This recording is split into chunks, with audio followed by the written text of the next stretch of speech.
নমস্কার, স্বাগত জানাচ্ছি বনশ্রী ব্লগে। আজ বানাতে যাচ্ছি মেয়ের পছন্দের ব্রাউনি।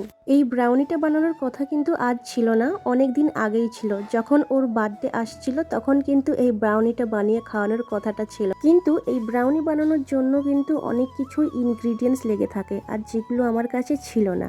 আমি যখনই শপিং মলে যাই একটা নিয়ে আসি, তো আর একটা নিয়ে আসতে ভুলে যাই।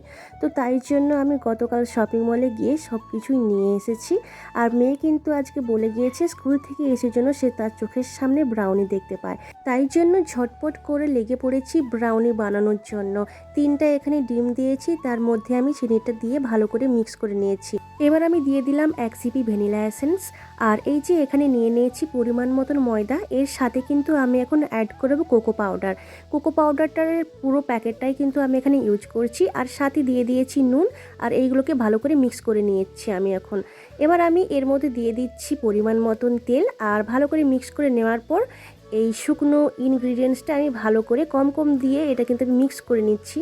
এর মধ্যে আমি এবার দিয়ে দেব ডেরি মিল্ক চকলেট, আর তোমরা চাইলে কিন্তু ডার্ক চকলেটও দিতে পারো, আমি ডেরি মিল্কটা দিয়েছি।